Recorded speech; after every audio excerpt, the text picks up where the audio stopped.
I feel like we just did this, Rube. Was that like an hour ago, 2 hours We did ago? just do this, but a game like that deserves a couple podcasts of criticisms. So let's do it again. Yeah, that's what we're going to do. This is the Eagle Eye Podcast brought to you by Nissan with Reuben Frank. I'm Dave Zangaro. With about half of my bloodstream pure coffee right now, we're going to get into this. We have some news to get to today, some injury stuff. We want to dive a little deeper into Jalen Hurts, his performance, what it means going forward. I want to go over my grades, position grades from the game, and we'll kind of bounce them off each other a little bit. Like you said, we talked about the game last night. I think both of us were kind of at a loss for words a little bit with how poorly the team played. So with a little bit of time to reflect on it, I think we'll be able to dive into it a little deeper. And then we'll take a look ahead and see what the Eagles need to do against a really good Kansas City team to bounce back. But Rube, I have to start with, on my flight today, the guy in front of me. First off, look, I'm not a big recline guy, but if you want to recline, it's there. You can do it. I'm not going to yell at you. But he wasn't just a recline guy. He was like a recline and like bounce. Like he kept like pushing back. So I didn't even feel comfortable working on the flight because I was worried he would like hit back and get the laptop. Am I okay to be like a little annoyed by that? You can be a lot annoyed. I mean, in those cases, I usually do the, like, boom, like every time they lean back, you just lower your shoulder and, give it the old Jeremiah Trotter treatment in the back of his. They actually make these gadgets now that go on your tray table. So they basically prevent somebody from moving their seat all the way back. I think the airlines are like outlawing them, but I get that. But it's. I mean, I don't know how many times I've been on a flight where, as soon as you reach your comfortable climbing out, the seat goes back and you're sitting there and your laptop is like this, and you're sitting there trying to write like this, and you have no room, and you're like, you can't even see, what's on your screen, and just like it's yeah. Yeah. So I just took a little nap instead. And it's probably better because I probably wouldn't be doing this right now if I didn't take that nap. So That'd have been a good move. So you have that guy to thank. yeah, exactly. Thank you, Now, sir. do you ever just say something to the person like, excuse me, like, would you mind not rocking back and forth? I'm just trying to get some work done. I'm not good at that stuff. I avoid, even if it's like mild like that, I just avoid any situation like that. Like, oh, you know how bad an order would have to be at a restaurant for me to say something like it would, No, yeah, I'm just not I'll avoid any kind of conflict. just only confront. So I'm really like that too. All Yeah. right, that's enough of my airline travel experience. Some rough news for the Eagles a day after a really bad loss. More bad news, and we kind of suspected it was going this way. But Isaac Seumalo, it's a Liz Frank injury. He needs surgery. He's done for the season. That's a significant injury. Um, done for at least this year. Those Liz Franks, it's gotten a lot better in recent years, but it's a tough injury to come back from. Yeah, the first time I ever heard of it was Deuce, I think in 2000. It was the first time I ever heard that phrase. And Liz Frank was Napoleon's doctor, and it's an injury that horse riders used to get when they got thrown from their horse, and their foot got caught in the stirrup and got damaged. It's a really, and I remember Deuce sitting at his locker. He had to pick up coins with his foot, like by bending his toes forward. And it was so hard for him. It's a very tough injury to come back from, and it's early enough in the season. I think he would have a chance by the start of next year, but there's no guarantee. He missed 7 games last year with a knee, and he came back. I mean, that was also week 3. Yeah, was that an MCL last year? Yeah. So, it's kind of Hassan Ridgeway is the week 7 guy, and I guess Isaac's the week 3 guy. But it's all of a sudden in the span of, like you said, just over a week, you lose Brooks, Mulata, and Seumalo, and Kelsey and Lane have to be looking at each other like, you just don't leave the house, don't do anything. We don't know how long Mulata. I have a hunch Mulata might be able to play. When Nick was asked about him going on IR, he was pretty definitive. No, you go on IR if you're going to miss 3 games. He's missed 1, so they're thinking he's back either for the Chiefs or the Panthers. So I guess he's got a chance. I thought Dillard acquitted himself fine. At least with their problems. Yeah, that's true. I don't know if there's a comfort level for Dickerson and Herbig on either. I mean, I think Dickerson has been playing. I mean, he was practicing. Well, he wasn't practicing, but I think he's been playing right guard for a week and a half now. I assume you leave him at right guard and you let Herbig stay at left guard. Herbig's played more right guard than left guard, but he's played both. So I guess that's what you do. I mean, when Brooks comes back, which I think is probably still a few weeks away, according to Dr. Lane, we don't know exactly, but it'll be interesting to see if I assume Dickerson will go to left guard, but I don't know if Herbig's playing better than him, and Dickerson has not played well. It's a rough game. It was a rough first start for him. Yeah, did not show progress from the first game. So we'll see what happens there. I mean, Dickerson is the future, so I would think he'd be the guy at left guard, but I don't know. It's going to be interesting to see what Stout does there. And it makes you wonder, maybe make the switch now. If he's looking ahead thinking, well, we're going to want Dickerson to play no matter what, so why not move him to left guard now, play Herbig at right guard where he's played more, and then Brooks is going to come back at some point, and then you swap those two. And another guy who we haven't talked about in a while is Jack Driscoll, who is now eligible to come off IR. We never really got a definitive timeline for him, but he could figure into the mix too. Yeah, no question about it. So the good news is Mulata and Brooks aren't out for the year. And if you have to go forward with Mulata, Dickerson, Kelsey, Brooks, Lane, left to right, that's assuming Dickerson makes some progress, then that's a solid O-line. But there's no question they'll miss Seumalo, who, he's a really solid guy. And, he's been solid since he replaced Wiz in the middle of the 2018 season. He's just, I'm not sure why he doesn't really, he doesn't, I think a lot of fans think he sucks, like, oh, Seumalo sucks. But he's really good. He's a really good player. And it's really just been the injuries have held him back, maybe because he got benched in 2017. That was 4 years ago. He was in his second season. So yeah, I think there's some of that. He got off to a rough start in his career when they tried. They really wanted him to be the starter the Super Bowl year, and he couldn't hack it. And then what was that? 2019, he had that really bad game against Atlanta and Grady Jarrett. So there's just been some bad moments, but it's like any guard, really. The bad kind of stands out to you more than the good. Because if he's playing well, you don't really notice it unless you're really watching him. The thing you do notice about Seumalo is that he's athletic and he can get to the second level like all these guys can for the most part, the starters at least. So, yeah, they're going to miss him. And it makes you wonder, the next time we see Isaac Seumalo, is he still a left guard? It's a great question. Yeah. I don't know the answer to that. Who knows when that'll be? Yeah. All right, the other injury, K'Von Wallace separated his shoulder. It's been a rough go for him. He had the groin injury in training camp, re-aggravated it. No, he aggravated it. You're right. He aggravated it in week 1. You're gonna get me on those with no sleep. I got 2 hours, so I don't want to hear about it. Real jerk. What was I saying? Oh, K'Von. Yeah. So he separated shoulder after the groin injury. He can't stay on the field. Marcus Epps had to finish off that game. We got to think Rodney is getting close to coming back. He's missed 3 games. They would have kept him on PUP if they thought he was going to miss 6. So next week or two, you'd assume he looks like he's doing just individual drills of practice. He's been running scout teams. So once he becomes a full participant in practice, that'll be the clue that he's ready to return, I think.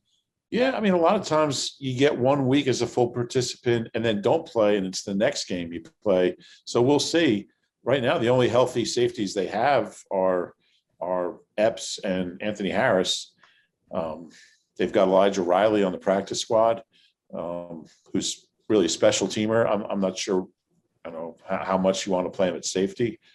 Um, Graylin Arnold's out there if you need him. So I don't know. I mean, they could sure use Rodney, but they're not going to rush him back just because they need him.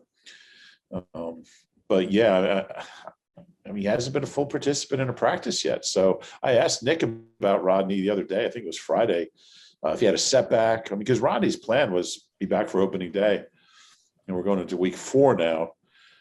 So obviously that didn't work out, and it's just a little, it's a little weird because he's been practicing. He's been out there for a few weeks now, but just hasn't made that next step. So you kind of, you look at Dickerson, and he's the guy that's always hurt, and he went from activated to full participant to playing really quick. And Rodney, I mean, they're different injuries, are different. They happen a week apart. They happen like 5 days apart. But one guy's 8 years older. Rodney's 30, and it's a slower process, but they could sure use him, no doubt about that. Yeah, they could. I mean, they're thin there right now. And I don't think. I mean, K'Von was playing. I don't think K'Von was playing that well. It was okay. I think okay. There's something there with K'Von. I do. I think he can play. Yeah, I mean, the injuries are a concern. I haven't seen a ton. I don't think he's messed up a lot. I think he's better than Epps.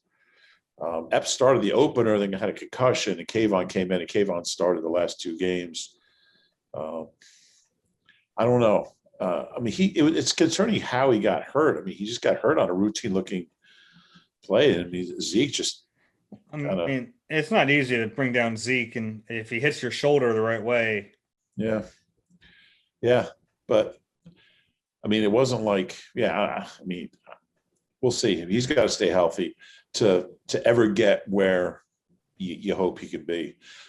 If Rodney's not able to go, I don't know what options you have.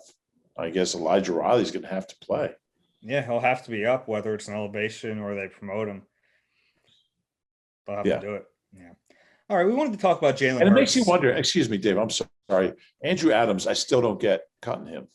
I thought he was good enough in training camp in the preseason to warrant a spot on the 53. Maybe they felt like they could get him onto the practice squad, but he goes back to Tampa, and we won't see him again. That's not true. We'll see him in a couple of weeks. Okay. We won't see him in an Eagles uniform again, most likely. Yeah.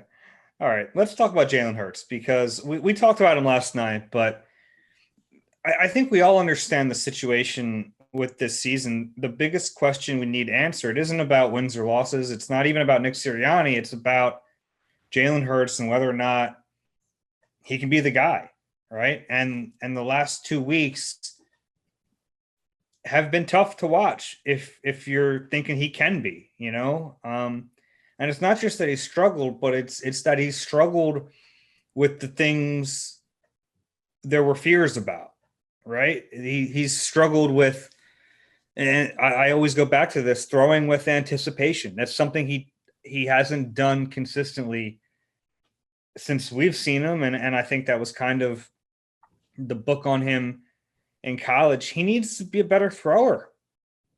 He just needs to be. And Nick didn't do him any favors. Didn't do any favors for him, but he's got to be better. Yeah. The same concerns kind of keep manifesting themselves. Underthrowing guys, throwing behind guys, locking in on his first receiver. And these are things we've seen the last couple of games that we didn't see in the Atlanta game. Just hasn't shown that progress we talked so much about from week to week. He's going the other way. The final numbers, he ended up throwing over 300 yards and a couple touchdowns. For me, anything after it was 27-7, I don't even count, because the game was over then. The two interceptions they were both terrible throws, terrible decisions. I think that's my biggest concern is his decision. Well, the Rager wasn't a terrible decision; it was a bad throw. Yeah, true. It was bad execution. Yeah, it was. He had him. You're right. I mean, he just needs to. He had a funny quote about it. He says, "I need to throw the ball farther." I mean, it's astute. Yeah. So I mean, he can throw the ball a long way, but he's just not doing it when he needs to do it. I mean, we've seen him throw the ball country mile. So it's not arm strength. It's either mechanics or just judgment, just knowing the receiver and his speed and just how far in front of him to put it. You can't underthrow a deep ball. You just can't do that. I'd rather throw it 10 yards too far than.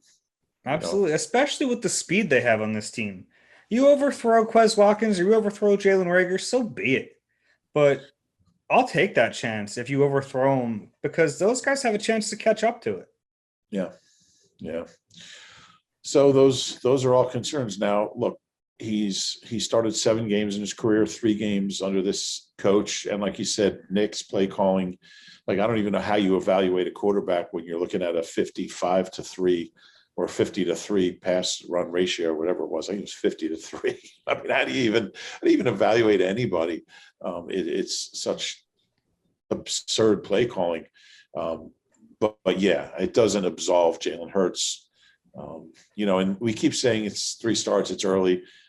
We're getting to, at some point, you've got to, there's going to be a body of work there that we can evaluate. I mean, I kind of tend to think that 17 games will show us what he is, but we may know sooner. And if you don't see the improvement, week 6, week 8, and again, that's a ways away, but it's certainly going to be concerning. But the thing is, like, there's some things that he does that make you sit up and take notice. There's some. I mean, you mentioned that the stuff late in the game you don't count, and I get that, but just from purely watching the individual play, the throw to Greg Ward is exceptional. You're right. No, I mean, I count it as far as evaluating what he's capable of. Yes, yeah. Just not his performance in the game, if that makes sense. Because the stats are the stat. The Eagles ended up with almost as many yards as the Cowboys in the game. It's just garbage yards. But he's capable of special moments, and we've seen a number of them. Like even that throw to, he made a beautiful throw down the right sideline. And I think it was the one where Dickerson was a legal man down the field. It was a beautiful throw. I think it was to Quez. I can't even remember. I think it was to Quez. But you see these moments, and then you see the routine plays that he's just not making, like the one to Goddard. And again, Goddard maybe could have made more of an effort for it, but he's wide open and he's not that far away from you.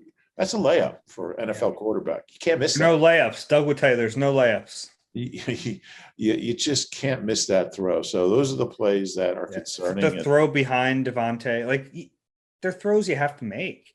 Yeah. You just have to make them. And it's not, you don't make them every single time, but now I think we've seen enough to know that there's a little problem there. Yeah. Yeah. Now, I'm not ready to say he can't do it. I'm not going to. Oh, me neither. Yeah. I don't want to make it seem like I'm throwing in the talent Jalen Hurts, because I think there's talent there, and I think it's far too early. Yeah, it's far too early to. I'll give him at least the first quarter of the Chiefs game. Yeah. So I really want to see how he responds to it, and if there is improvement, because like you mentioned, the thing that scares you more than anything is the regression, not just. It's him and the head coach have regressed in the first 3 weeks. That's the one thing you didn't want to see. Right. And you've seen it. So it's troublesome. I think the next few weeks are going to tell us a lot about Jalen Hurts. Yeah, no doubt about it. Some good defenses coming up, and some good teams. And I think we'll learn a lot about a lot of things over these next few weeks. Because we keep saying, like, the schedule's top heavy with tougher opponents, but there's always a point with a team where, like, if you kind of become your record, even if you lose like 4 straight games to really good teams, you're a bad team, and you start playing like it, and against other bad teams. So the schedule does get easier, and we'll see how that goes. But I mean, potentially easier. But there's a lot of reason for concern right now, no doubt. Yeah, it gets harder before it gets easier. Isn't that like an old blues song? John Lee Hooker, maybe? It gets harder before it gets easier. Score big with the AAA Eagles MVP membership, along with the superb roadside assistance and discounts you've come to expect from AAA. Get exclusive Eagles perks. For all the details, visit AAA.com/Eagles. All right, let's get to my grades from the game. These were posted on the site. What's my grade? You want me to grade you each week? Yeah, I would like that. You don't want that. You don't want. I'm a tough grader. Grader. I can take All right. We'll go through them. And I do these each week, position by position. We're going to start incorporating them in the post-game pods. We wanted to do it last night, but we just had too much other stuff to talk about and a lot of big picture stuff. But let's go quarterback. I gave Jalen Hurts a D because I thought he played very poorly, but I also thought he was at a disadvantage because the play calling was so bad and the offensive game plan was so bad that I kind of graded him on a curve a little bit, but he was clearly not good enough. Yeah, I would agree with that. I don't think it was an F performance. He did enough. I mean, you got to be like Mike McMahon bad to get an F. You got to be like Guy in Indy bad to get it. But yeah, I think D's fair. I do. It's tough, but it's fair. I can't go any higher than that. Yeah. Running back, you talked me into my grade here. I went with an incomplete. I was going to go with a C just right down the middle because I don't know. I mean, Miles Sanders got 2 carries, and one of them he went 24 yards on. So yeah, and he had 2 catches or 3 catches for 20. I mean, the dude averaged 11 yards per touch. So he wasn't the problem. The guy calling the plays was the problem. I mean, we talked about this, but I did look this up. It's the first time in Eagles history running backs got fewer than 7 carries in a game. And they got less than half that. And the 7 was a game in 2005 in Dallas and the old stadium, in Texas Stadium, down the street from AT&T Stadium. It was a game the Cowboys went up on the Eagles 17-0. That was the Super Bowl team was falling apart. Donovan and T.O. were feuding, and Dallas went up 17-0 in that game, and Big Red just started. But Big Red had Donovan, who was in his 7th year. He'd been in the Super Bowl the year before. He was already a 4-time Pro Bowler, 5-time Pro Bowler. 6 carries for Westbrook and 1 for Lamar Gordon. Oh, wow. Yeah, 1 for Lamar Gordon. So 7 carries was the previous record. 3 last night, 2 for Miles, and then Gainwell got a carry like with a couple of minutes left. But I mean, 3 carries I got it. There's no way to look up league wide because you just the way the stat head is, you can't. There's no way to search for it. I had to go through each game kind of individually and just look for the number of carries. It goes back to 50. And before 1950, teams were running the ball 40 times a game. So there were no games where that happened. So it's a historical. I mean, I wouldn't be surprised if it's never happened in the history of the game. Maybe at some point, some team just threw every snap. I don't know, but it's inexcusable. So not Miles' fault. Miles, I mean, we can talk about Miles, but it's not his fault. I mean, he's got to be so frustrated. I don't know. It's tough. Yeah. It's tough to see him in cobwebs. Yeah, it was really strange. Like Mike Leach was watching the game last night going, run the ball, just run the ball. It's really bizarre. And I'm not even an established the run guy. I Right. generally roll my eyes when people start talking about establish the run. Sure. This is like so far the other way that it's shocking. And then to hear Nick Sirianni like, yeah, but that's just the way. Like, no, like you were in this game. This was a close game. You had plenty of chances. Well, the thing that just blew my mind was his explanation for only running the ball 3 times was we didn't have that many plays in the first half. Well, the reason you didn't have any plays was because you weren't running the ball. I mean, do you know Miles is averaging, and we'll get to Miles, but he's averaging 8.7 yards on first down. It's like by far the highest in the league. And he's only got 13 carries on first down out of 77 first down plays that the Eagles have run this year. I mean, so don't complain about we didn't have the ball very many plays. You didn't have the ball very many plays because your play calling sucked. Yeah, it's kind of a self-fulfilling prophecy. It really is. With that. All right, tight ends.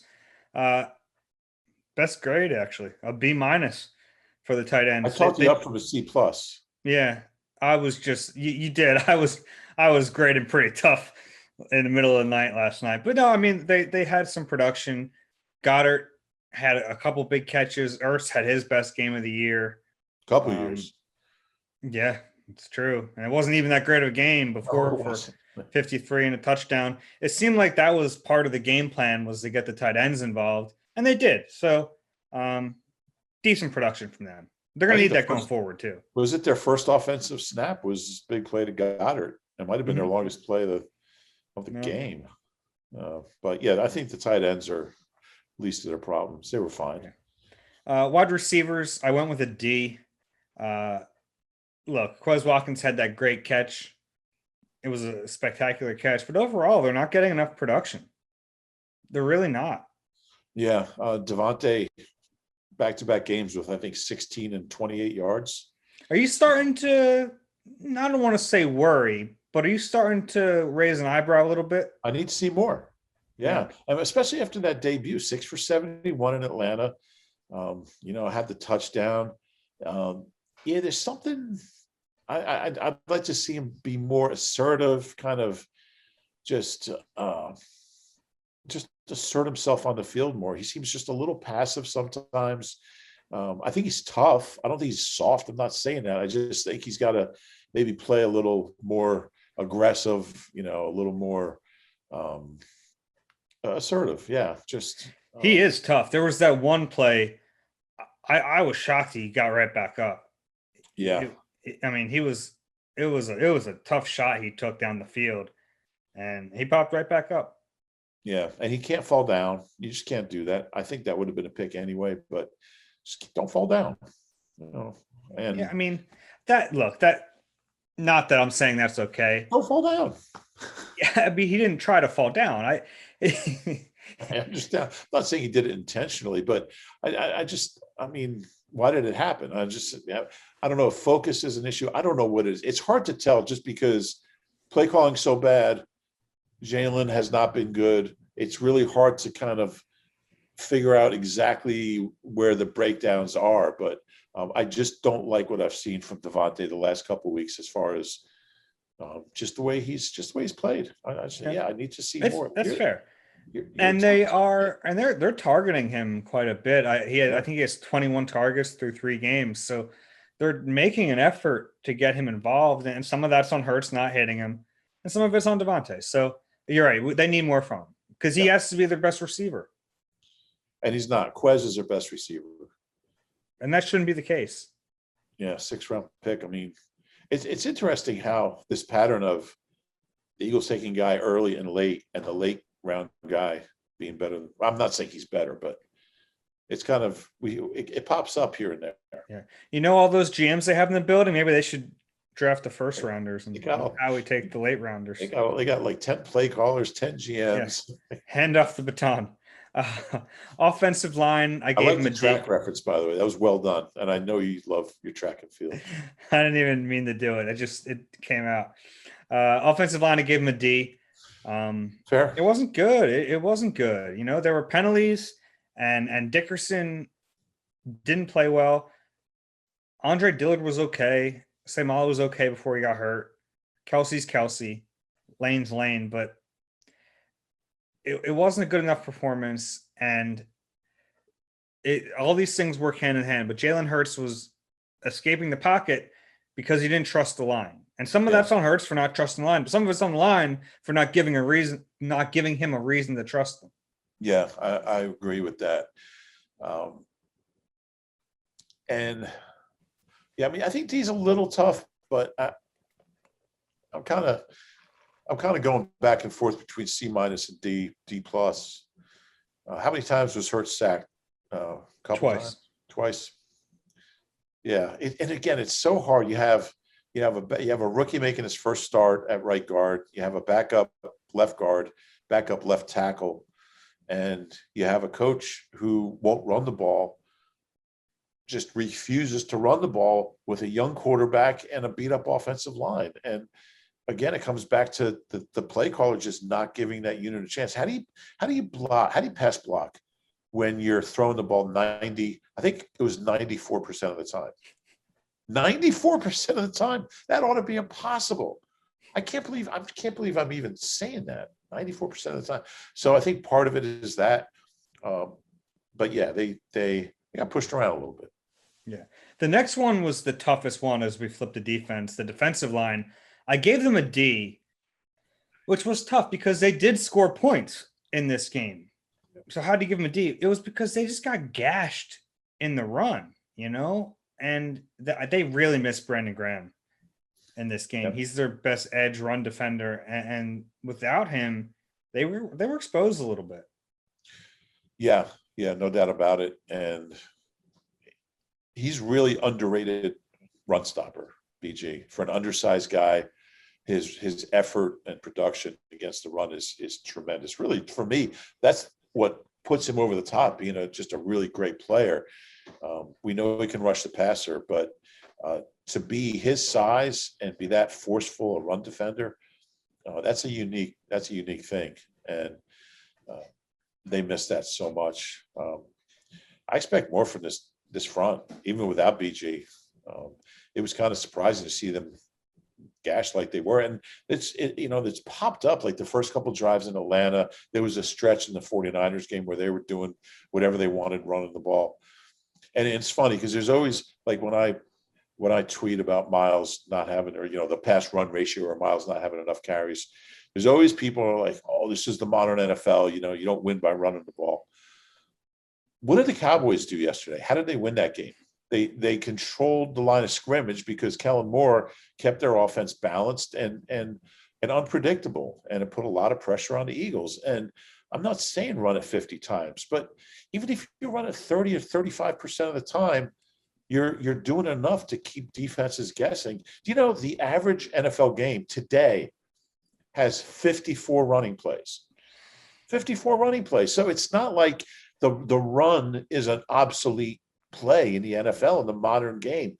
Every team runs the ball on average 27 times. 3 is a lot lower than 27. I can't wait till we get the special teams and see how you work it back into the run game. But yeah, I really think that's a miss. And I'm with you. Like, I'm not a run the ball. They got to run the ball. I'm not that. But the notion that the running game is obsolete in the modern NFL is just not the case. 54 times a game. Yeah, I'm with you. All right, linebacker F. Yeah. They were bad. Yeah. They were just bad. And the problem is, it wasn't like they were bad and you think they might be good, but they had a bad game. They might just be bad. Worst game we've seen Alex Singleton play, I would say. He's been pretty solid. They were. T.J. Edwards had a nice sack. He did. That was a good play. But yeah, I think F is maybe a little high, but no, that's fair. Yeah. Secondary, I gave him a D-. I kept him out of F territory, but yeah. Why? Dak didn't have to put up huge yards. But he did what he needed to. Dak did everything he wanted to do in the passing game. That's why I would consider giving the secondary an F. Yeah. Now, I don't think the secondary is any better than the linebackers. They get any turnovers. The secondary hasn't forced a turnover. They don't have any interceptions. 3 games. Yeah, they didn't give up any. They gave up that one big play to CeeDee Lamb, but for the most part, they didn't give up the big plays. which is, I think, was their goal. Yeah, but I mean, when you give up 35 points, it's like Yeah. it doesn't really matter how, whether they're a bunch of little plays or a bunch of big plays. I think the more I think about it, I think I might give the secondary an F, because I don't think they played any better than the linebackers for what they're asked to do. I think they did, and that is not me complimenting the secondary. That is me putting down the linebackers. All right, special teams. I gave him a C because the punter did well, but Jalen Reagor returned 3 punts, ended up with -2 yards. He's the first one. I mean, he just ran backwards again. Can't do that. It's tough with him because he has the ability to break one. We saw last year he has that ability, but there has to be a moment where the coach is just go north south, get some yards for us. Just get some yards for us. And then Greg Ward had the holding call. I have to see the penalty again. I don't know if it was a good call or bad call, but that was a big penalty in special teams. They should have had great field position. All of a sudden, I think it was like a 70 net yard swing on that punt. Yeah. Brutal. Yeah. And then coaching F, just because there's nothing lower than an F. Can I tell you a story? When I was a freshman in college, I was taking an intro to journalism class, and our professor, Vern Edwards, legendary guy, he'd worked on the copy room at the Milwaukee Sentinel, was it? Milwaukee Journal. And he would give us pop quizzes and on current events. So one day I show up and he gives us a quiz on the middle. All we had to do was identify every country in the Middle East. And he gave us a map and we just had to write the name of the country. And I got everyone wrong. And I'm a geography buff too, but I got an F minus. That's what he gave me. That was my grade on the quiz. And I went back to, I was so mad. I went back to my room that night and I memorized every country in the Middle East. I just sat there with a map. I went on Google Maps. You got your atlas out? I did. I had an atlas of the world. I went to the library and got an atlas out, and I memorized every country. And we got the same quiz the next day, and I aced it. We got everyone right. But I'll never forget that F minus that Vern Edwards gave me, and I think that applies here. It's a long way of saying I don't think F is sufficient. When you're 50-3, that's F minus. That's not on our little list here, we had Miles nuggets. You had Miles stats, but I fear you might have already used them all. Yeah, we did. We went through them all. It's criminal what Nick Sirianni is doing to that kid. I mean, he's got the third highest rushing average in the league right now, 5.2, and he's 41st in carries. Yeah. I wish we would have. That's the one thing about the way post-game interviews work, is that we're kind of at the mercy of whichever players the Eagles bring us. And obviously they're not going to bring us Miles Sanders after a game like that, but I would have loved to have known what was going through his head last night. Yeah, in previous years or 2019, you could just go in the locker room and you find Miles. And I mean, knowing Miles, he would say, it's not about me, it's about the team. And, I mean, he's always said that. And, when Doug would give him 6 carries, he would say that 2's a lot less than 6. It's about a third as many. But, he's never going to be the guy to say, I got to get the ball. Like, Shady would do that. Westbrook would sure do that. Deuce would do that. I like that. That's good copy. But Miles understands it's not productive to say that. But yeah, I think inside it's got to be driving him freaking crazy. I thought Jalen Hurts about Miles. He didn't say anything incendiary, but and Jalen Hurts is a tough guy to read in those settings. But it seemed like he wanted Miles to touch the ball more. How could he not? I mean, you have this weapon. Miles' career average is like 4.9. It's like it's 6th highest in the NFL over the last 20 years among running backs with 300 more career carries. And it doesn't include like Lamar Jackson, it doesn't include quarterbacks, but among running backs, I mean, he's an elite talent, but not an elite player.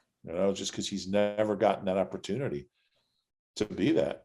And the thing with him that, the reason you run the ball with him is because he can break one at any moment. You know? Yeah. Yeah. Well, it's not like when we're talking about running the ball with him, it's not like, well, you can pick up 5 at a time and clunk your way down the field. He has the ability to break one.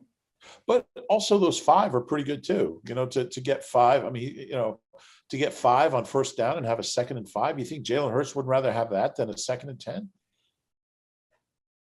I just, it's a good thing I'm not an NFL owner, because if I had a coach that had 50 pass plays and 3 running plays, and again, Jalen Hurts runs, I'm counting as pass plays because they're pass plays and sacks are pass plays, I would fire him. I would like 50-3. I'd fire him.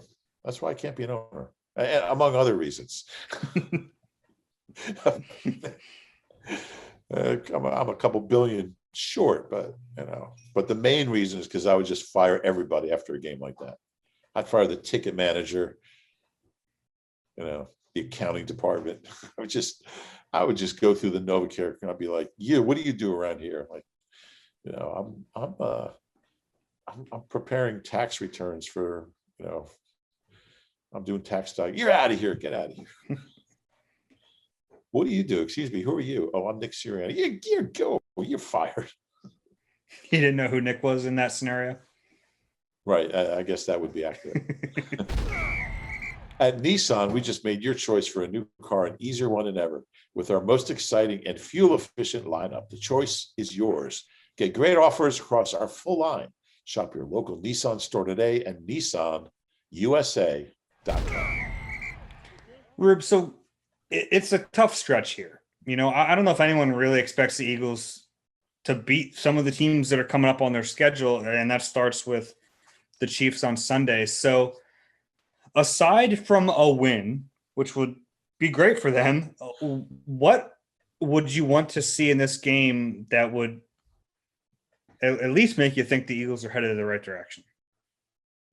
Well, I was going to say a win because, you're allowed to go out there and beat the Chiefs. You're allowed to go out there and beat the Panthers or the Bucks at home. So, win one of these games. And that would be my answer. Like, I don't know what's the most winnable. They're all pretty good teams. Maybe Carolina. I just don't know, but that game's down there. You get the Chiefs at a point where they're, under 500 for the first time, maybe since what's his name was the coach? Who's the guy that brought Nick in there back in the day? I can't think of his name. Todd Haley, was that his name? Yeah, he's close with Nick Sirianni. Yeah, I just said that. Yeah. But I mean, they haven't had a losing record in a long time. So I don't know. But really, other than that, just comport yourself like an NFL team. Discipline, cut down the penalties. I'd like to see Nick call a game like he's done it before in his life. And I mean, those are the two main things for me. Like, I think if Nick calls a decent game and you cut down the penalties, they'll look like an NFL team and Jalen will look like an NFL quarterback. Now, if Nick comes out and calls a brilliant game and Jalen still doesn't perform, that's a concern. But I kind of feel like he'll play better if the concept is better and the scheme is better and the play calling and the game plan are all better. But those are the main things I want to see. The rest will take care of itself. Just play smarter, coach smarter. Yeah, I want to see a cohesive game plan like they had in week 1. I don't think that's too much to ask for.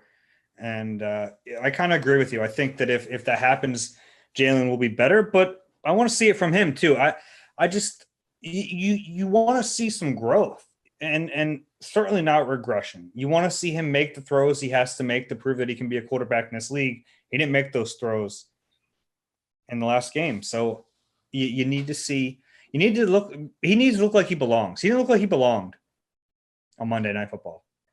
I'll agree with that. Yeah, that's a concern. All right. Well, we appreciate you guys listening to us ramble 2 times in 2 days. If you enjoy the podcast, please rate and subscribe wherever you get your pods. If you're watching on YouTube, please click like and subscribe there as well. That's it for Reuben and Dave. This has been Eagle Eye presented by Nissan. We'll talk to you later in the week.